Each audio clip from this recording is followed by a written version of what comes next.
So it's my great pleasure, Alicia Millian, to talk to you today. Could you please introduce yourself and your business? What do you do? Thank you for having me. My name is Alicia Millian, and I work with Coldwell Banker Paradise in Fort Pierce, Florida, United States. Oh, yeah, okay. I am a realtor. So let's ask the first question. What is the difference between a realtor and a real estate agent? A real estate agent has a license to help people buy and sell properties. A realtor has to be in a board of realtors, and it's called Nour, National Association of Realtors. So we pay and we get more training. Why is that? To be more professional, to have more ethic. Oh, yeah, okay. So the next question, what are the requirements to be a realtor?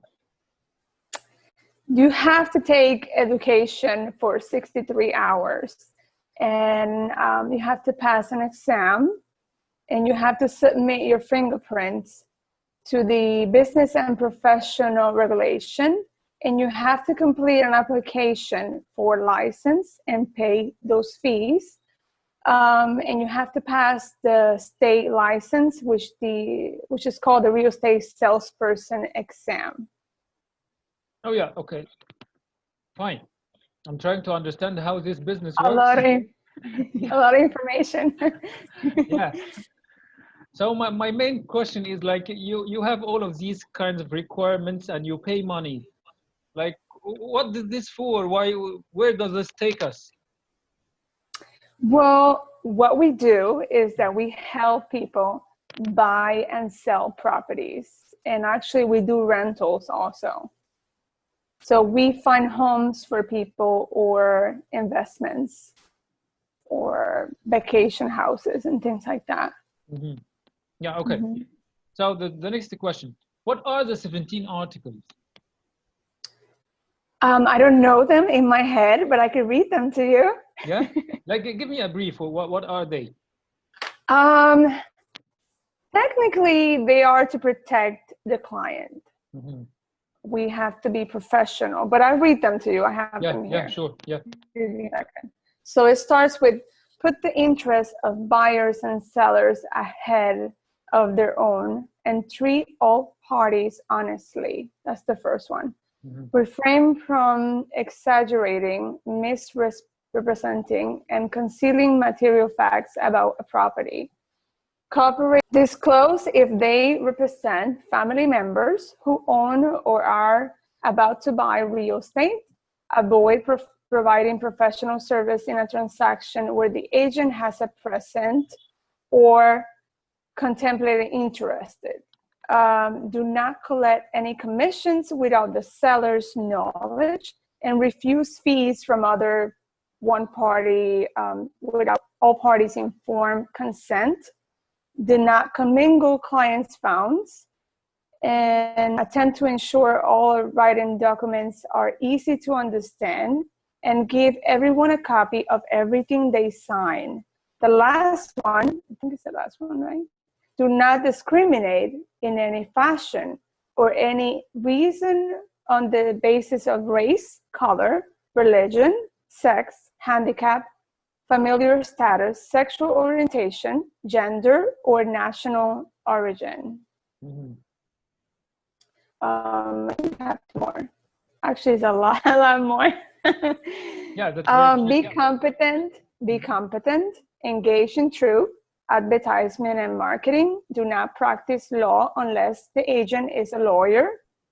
And cooperate if changes are brought against them, and present all evidence as requested. Agree to not badmouth competition. Do not solicit another realtor's client, nor interfere in the relationship. Submit matters to arbitration for settlement, and not seek legal remedies in the judicial system. That's it. Yeah, that's really, really interesting. Like, okay, these articles make sure that your job and your work is at a high level of honesty, of professionality, yes, and so on. Mm-hmm. Yeah? Mm-hmm. Correct. Yeah, good. So let's move to the next question. What motivates people to choose where they live? I mean the customers. Well, in my opinion, it's mostly because they want to be close to work, or they have family that lives nearby. They have children that need to go to school, and they want to be close to school, or they want to be close to a park or things like that. Yeah. Okay. When we are talking about family or... Yeah, good. Okay. Does your opinion or your convincing skills affect the sale and the purchase process? My opinion, I give my opinion, but it depends on the client, what they want. For example, what I mean is that, like, if the client is not 100% convinced of, for example, a real estate or a house or something, can you push them to get convinced? Can you, like, persuade them in some way? You get my point? Well, I don't think I persuade them. I will give them the best options of what they told me before the beginning of our meeting, what they want. So I will offer what they told me they wanted, and they have to make the decision. I try not to get involved like that. I think it's personal. So let me add a sprinkling of, like, let me ask you a question. Like, okay, so you, like, can you add a touch of sales? Can you promote a building? Can you promote a house? Do you understand what I mean? In one kind of way, like if I have a client already, or how? Yeah, like can you get the clients to buy something?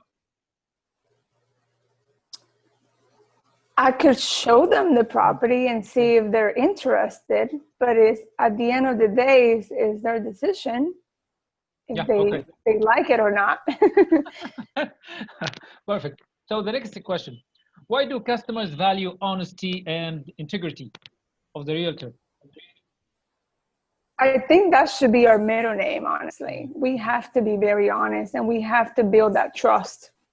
Because if not, it's hard to work with people that you don't know sometimes. Okay. So why do, the next question, what is knowledge of purchase process? That was a hard question. Can you repeat that question? Yeah, what is knowledge of purchase process? Why should you be aware of the technicalities of the issues involved in buying and selling, I mean, legally?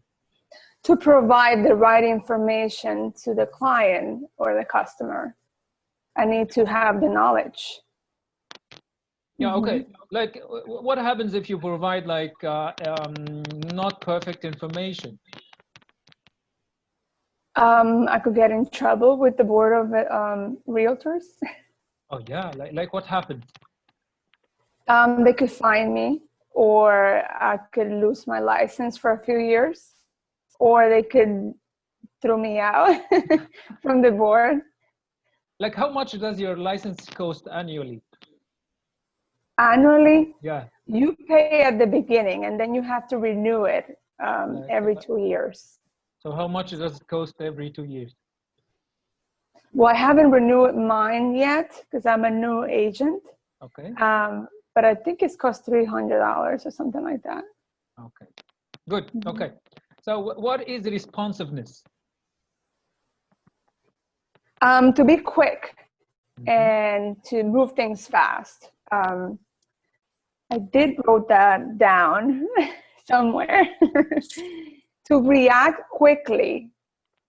That's what I said. Yeah, you have to react quickly. Yeah. Why is this important? Why do you need to react quickly? Because if you don't, the client might lose that property they wanted. Or if I'm selling the client's property, then the buyer may change his mind and buy another property if I'm not quick enough to prepare the offer and everything else. Yeah, very good. Okay. So the next question is, why is knowledge of the real estate market important? Because we have to know the value in the property. What does this mean? We have to know how the market is doing, and if the houses are going up and down, if it's a buyer's market or a seller's market. And we have to provide that information to the client to make the best decision on pricing. So if the market is going... If it's a buyer or if a seller, it depends. Mm-hmm. Well, what do you mean it depends? Because if it's a seller, they want to know what is the value on the property so they could sell it for the right amount.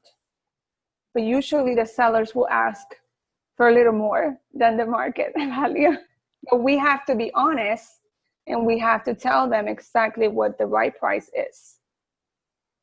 Okay. What about the buyer's side? The buyer side, the real estate agent, if they have one, they have to do the homework, right? And check the pricing. We call it CMA. Is an analysis of the market at that moment.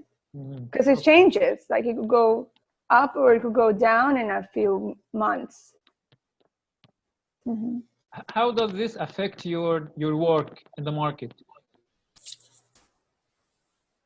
It does affect a little bit if it goes down, because then it will be a less commission. Mm-hmm. Okay. So the next question. What negotiation skills do you need as a realtor? You need to be able to communicate with the other side and kind of get in an agreement. You have to be in the middle of both sides and try to close the deal. Like, okay, you said that you only show the houses, show what you have to the clients. If the clients like it, okay. If the clients don't like it, so okay.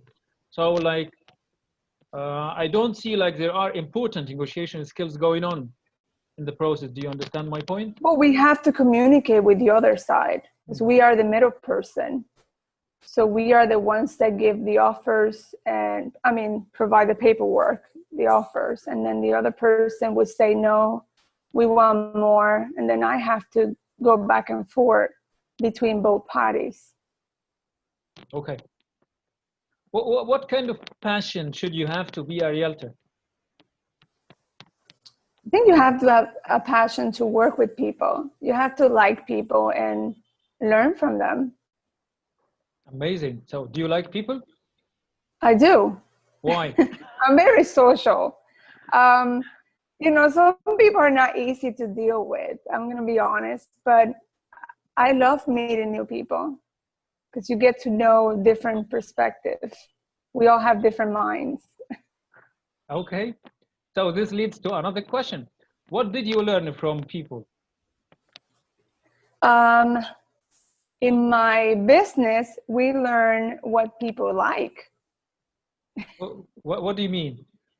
What they like what they want in a property, what they're looking for, and what is important for them. You mean business information or business related information? Mm-hmm. Okay, I mean you as a person, what did you learn from people? Me as a person. Yeah. I guess I learned to have patience. Mm-hmm. You need to have patience to deal with a lot of different characters.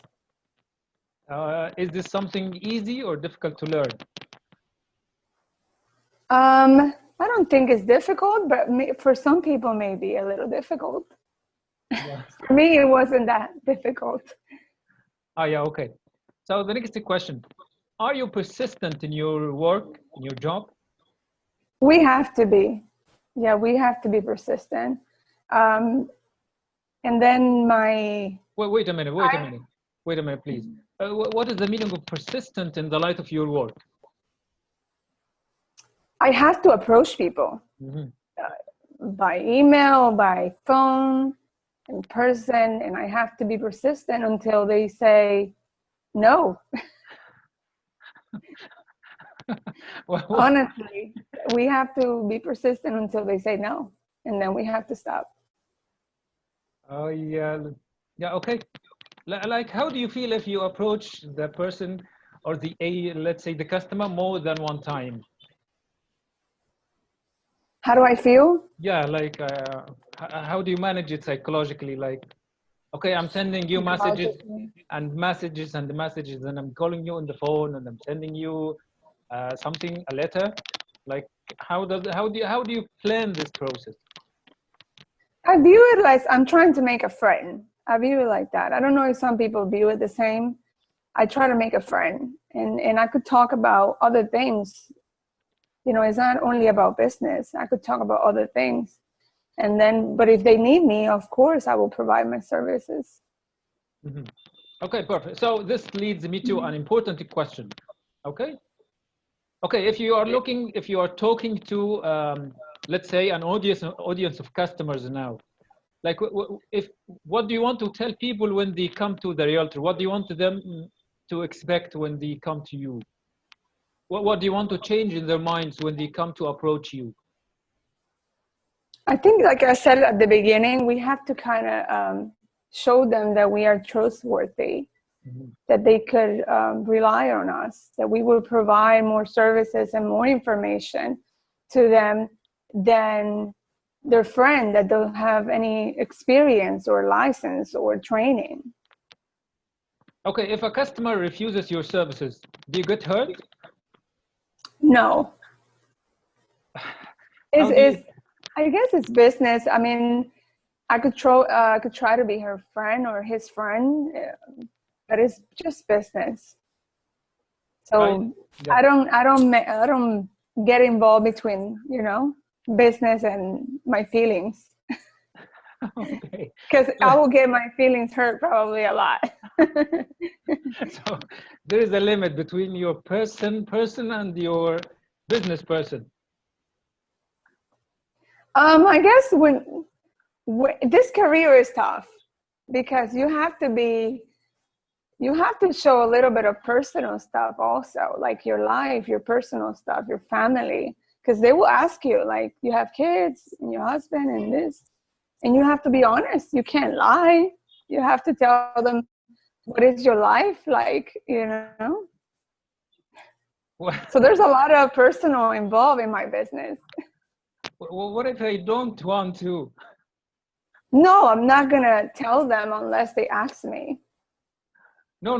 I mean, if they ask you and you don't want to tell them. uh Well, I don't know. I haven't met a realtor that doesn't talk about their children or family or where they live. They have to, you know, those things are personal, but we have to talk about them sometimes when they ask us. Okay. Yeah, very good. Okay. Yeah, we already asked this question. Okay. What is the reward from your business? The reward is to make people happy, make them content. I think that's the reward, because people get happy when they buy a new house. And when they sell it and they buy the future house, which is probably better than the first one. So it's an excitement, very exciting moment. For them, not for you. It is for me because I see joy in them and it makes me happy. Mm-hmm. Oh, yeah. Okay. So if I am going to be a realtor, like I'm entering this business, what are your recommendations and advice for hopeful realtors? Boy, you need to get education. I think it's important to get the 63 hours. And if you could do more than that, because I did a little more than that. I did like 2 weeks instead of one, because we got 1 week of training and it was intense. I did 2 or almost 3. So the more training you get, the best. I think for me, my main word is training. Great. So let me ask you about your house. How did you buy your house? I had a friend that is a realtor, and she was the one that helped me buy the house. And I was already a realtor when that happened, but she was the one that had the listing. So she helped me with the buyer.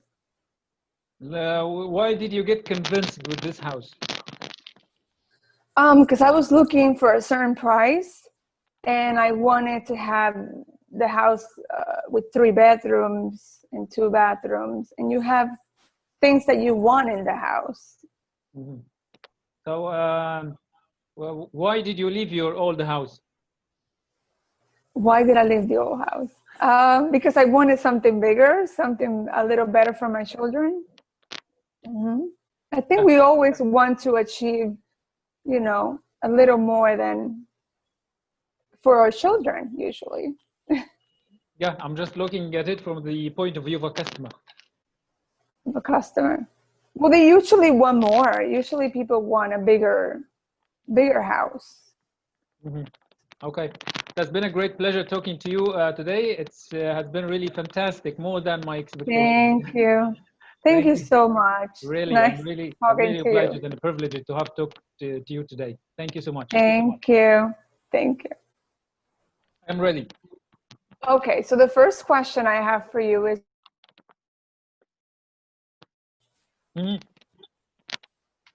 Yeah. okay, so the first question is, what do you do for business?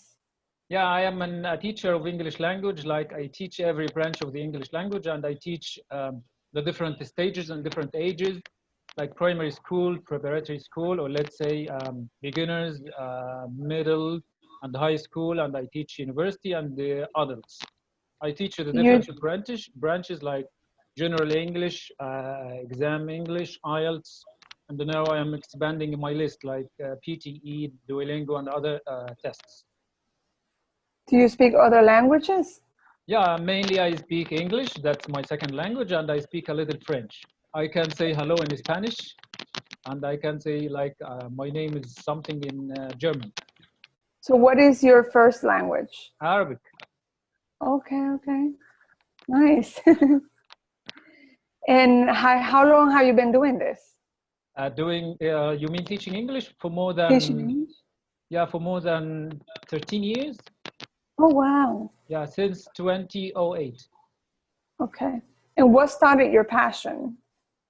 Exactly. Like I love helping people, and I see like learning languages gives or presents a lot of blocks, and you know, like especially psychologically.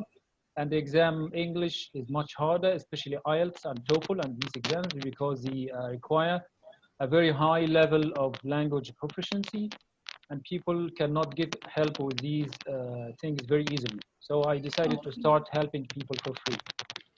Okay. Yeah. Yeah, I couldn't see you for a minute. Just say it. So who was your hero? Like, who was the first person that talked to you about becoming a teacher and you decided to do it? Because sometimes there's someone that says you could do this, because that's what happened to me. Oh yeah, you're lucky, but I ain't that lucky man. Okay, let's say at secondary school, I was so clever at the English language, so someone in the family decided that I should be go to the Faculty of Education, English department, or to be a teacher of English language. Okay. Okay. But it was not my ultimate passion. Like I had other things to do, but later on, I found that it's quite suitable job. I found that it has a huge potential for helping people and reaching out to people from different places. And especially with this new series of videos, like I can reach to people in America, in Canada, in Philippines, and everywhere around the world. So like there is a lot of reward in helping people and see people improve. I think you're doing great. Congratulations. I am trying, Alicia. I am not lying to you. It is not like pinky or purple world all the time, because you know, teaching mainly is about putting your learners and the students out of their comfort zone. So sometimes like people get really uncomfortable, and sometimes they get really annoyed and irritated. And logically they have a reason, but for us, for educationalists, that's how education happens. Right. You get my Correct. point? Yes, I do. Yeah. And sometimes the learners have the logic that, okay, you should teach me and I should learn before you put me where I produce the information, or where I can practice what you told me. However, that doesn't happen in reality, because usually the teacher wants the students to try and then learn through their trials with the language, with the input. So there's a difficult area here, like You know, it requires Yes. a lot of soft skills, a lot of persuasion, a lot of convincing, a lot of, personality, and a lot of items go in between. Yeah, But I thank you. think you're gonna be successful. I think you're gonna do good. You're doing great. Yeah, I appreciate your kind words, but let's see. I wish you well. Thank you so much.